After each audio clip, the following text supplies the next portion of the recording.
Today is Monday, November 13th. We're talking about hospitals in the crossfire of the war between Israel and Hamas and how both sides are, again, blaming each other, and what we know about American service members killed in the region. Also, which GOP presidential candidate is calling it quits. Plus, what to know about a new vaccine approved in the U.S., why one of the most congested roads in America is shut down, and how to celebrate World Kindness Day and get some free food while you're at it. Those stories and more news to know next. Welcome to The Newsworthy. All the day's news in around 10 minutes. Fast, fair, fun, and on the go. I'm Erica Mandy. Thanks so much for being here. You ready? Let's do this. Hospitals in northern Gaza are now under siege, including the largest one in the Palestinian enclave. They're being blockaded by Israeli forces as fighting happens nearby. And now the head of the World Health Organization says the hospitals can no longer function and patients are dying. Israel insists it's just homing in on Hamas militants who launched the deadly attacks in Israel last month, saying Hamas has command centers under and near the hospitals, something the U.S. has backed up. Israel also says it tried to evacuate patients and deliver fuel, but that both actions were blocked by Hamas. Now, health officials and people trapped inside the largest hospital say there's no electricity since the hospital's last generator ran out of fuel over the weekend. Plus, there isn't any water and hardly any critical supplies left. And even if patients could be evacuated, charities like Doctors Without Borders say it's not clear how. Humanitarian groups and ambulances can't reach the hospital, and there's no other hospital in Gaza with the capacity to receive new patients. Now, many top United Nations officials are back to calling for an immediate humanitarian ceasefire. But the Israeli government has made it clear a ceasefire is off the table until all the hostages who were taken from Israel on October 7th are returned. The U.S. is also involved in efforts to get the hostages released. And this week, the White House's top advisor on the Middle East is set to travel to Israel and several other nearby countries to talk about ways to make that happen. Meanwhile, American troops in the region continue to come under attack, and dozens have been hurt. So the U.S. keeps striking back. Over the weekend, U.S. military forces struck more facilities in Syria that are apparently used by Iranian-affiliated groups. This was the third time in the last couple of weeks that U.S. forces carried out retaliatory strikes. As for the American personnel who have gotten hurt, the Pentagon says all of them have since returned to duty. 5 American service members who were sent to the Middle East in response to the war were killed over the weekend, but the U.S. military says they were not attacked, that the Special Ops Forces helicopter crashed during routine training. As CBS News reports, the troops who died were just recently deployed to Cyprus in case an evacuation was ordered in Israel or Lebanon. And the defense secretary says the deadly crash is, quote, another reminder that the brave men and women who defend our great nation put their lives on the line each and every day. So far, it's not clear exactly why their helicopter came down. An investigation is underway. Top universities have been under rising pressure to crack down on anti-Semitism in response to a string of incidents inspired by the war in Gaza. For example, a student at Cornell was arrested for allegedly threatening Jews. At Drexel University, a Jewish student's dorm room was set on fire. At the Cooper Union in New York, pro-Palestinian demonstrators banged on windows and doors of a library where Jewish students were holed up inside.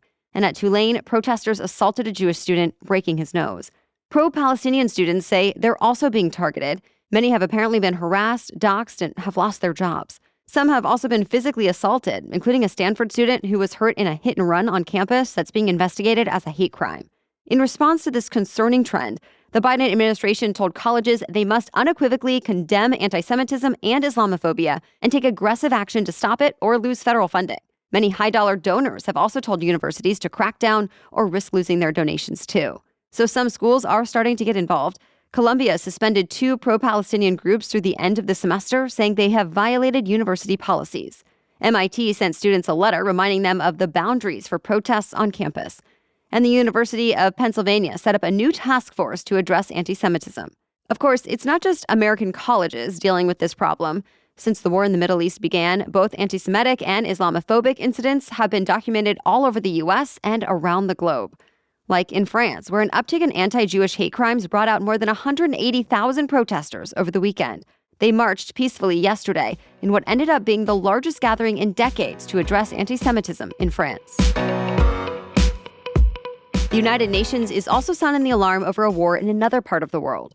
There has been a sharp uptick in violence in a civil war in the eastern African country of Sudan. Most recently, the UN says at least 800 people were killed within 72 hours as part of an ethnic cleansing. This is just the latest escalation in a war that's been happening for several months now, with the Sudanese army battling a militia group for control of the country. The U.S. Embassy in the region says the militia group and its allies were behind the most recent mass killing, after taking over entire cities and towns in recent weeks. Overall, since the war first broke out in April, thousands are said to have been killed and millions have been driven out of their homes. The U.S. and Saudi Arabia brokered the first round of peace talks last month, but they failed to materialize. So for now, at least, the fighting continues. Well, back in the U.S., another high-profile presidential candidate has dropped out of the race. South Carolina Senator Tim Scott announced he's ending his bid for the GOP nomination. His campaign has been spending aggressively as he came into the race with a lot of leftover cash from his Senate run, but Scott still struggled to rise in the polls. So the senator said he's gotten the message that voters are telling him not now. He decided not to endorse any of his former challengers, but told voters to study each candidate carefully to make the best decision for the future of the country. All right, we have much more news for you still ahead, but first, a break for our sponsor. Add in the holidays and the sicknesses that pop up this time of year to our typical busy lives, and no wonder exercise can often fall to the bottom of our to-do list. But this year, I'm feeling so good at getting my workouts in each week thanks to Copilot. The Copilot app offers a connection to a real-life trainer from the comfort and convenience of my home. My trainer, Megan, made me personalized workout plans based on my body and my current lifestyle, and she is so responsive too whenever I message her. Plus, it's incredibly motivating having her cheering me on. It adds in an accountability piece that I've now realized makes such a difference. And it's such a cost-effective way to have access to a personal trainer, too. I'd love for you to follow my lead to get fit and feel fabulous. Give Copilot a try to find out why it was listed by Forbes as the top-rated personal trainer app of 2023. Head to go.mycopilot.com/newsworthy to get a 14-day free trial with your own personal trainer. That's go.mycopilot.com/newsworthy to get a free 14-day trial with your very own personal trainer. Take a back seat and let Copilot help you reach your fitness goals. Okay, now back to the news. Hundreds of thousands of people in a city already known for its traffic will now need to find different ways to work and school to start the week. And major delays all around downtown Los Angeles are expected. The reason? A large storage yard fire that stretched under the freeway and to another storage yard damaged a mile-long stretch of busy Interstate 10 over the weekend, closing it indefinitely. Officials want drivers to avoid the area, use public transportation, or just stay home if possible. It's unclear how long repairs could take. Governor Gavin Newsom has declared a state of emergency in the area to help speed up the process. Still, LA Mayor Karen Bass says there's no reason to think this will be over in just a couple of days.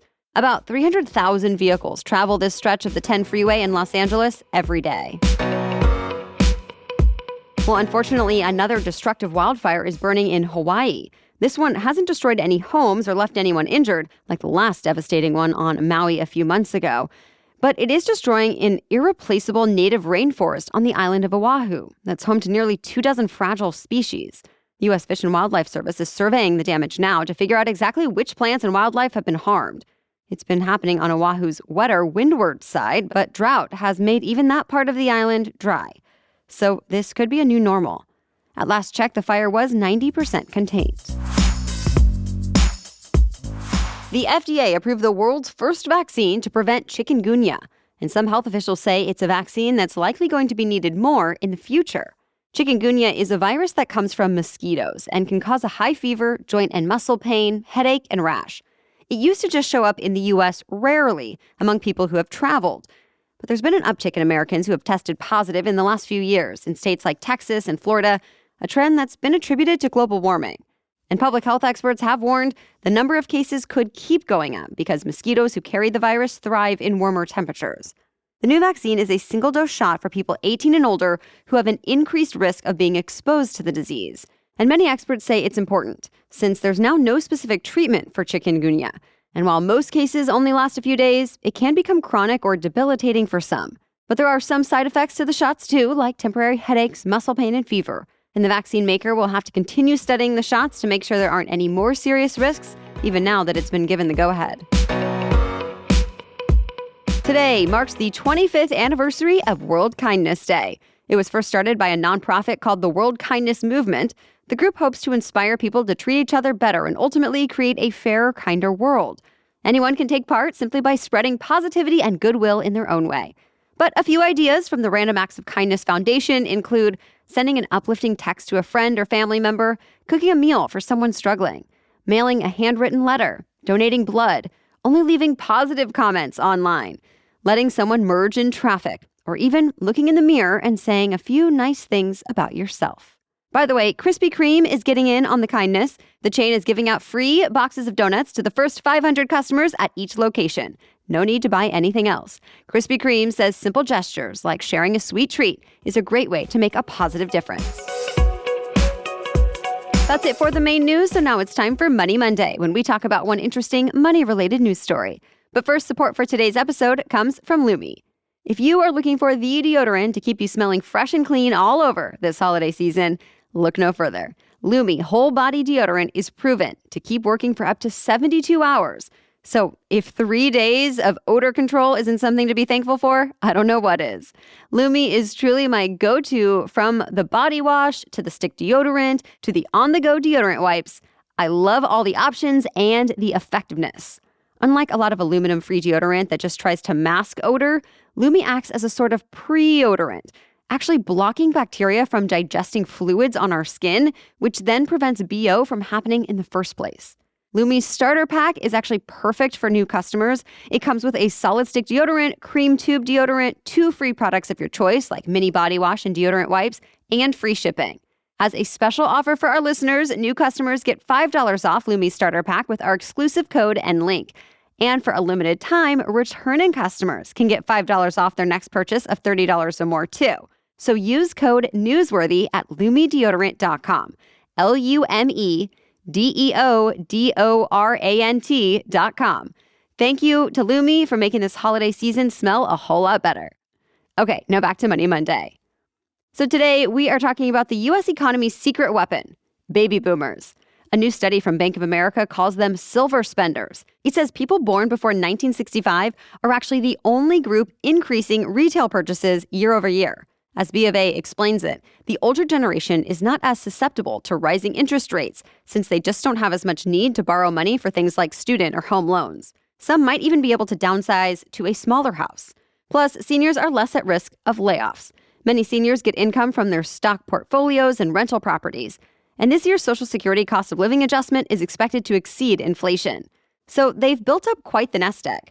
Business Insider says boomers have about half of the combined net worth in the U.S., despite being just 1/5 of the population. But boomers might pay it forward. Millennials are expected to benefit from the next transfer of wealth, just like boomers did. All right, thank you so much for listening today and every day. If you're interested in getting ad-free episodes as well as supporting the work we do here, join our Insider community now. Simply go to thenewsworthy.com/insider for a 7-day free trial. And thank you so much to our current insiders for all of your support. As always, we'll be back with more news to know tomorrow. For now, have a great day.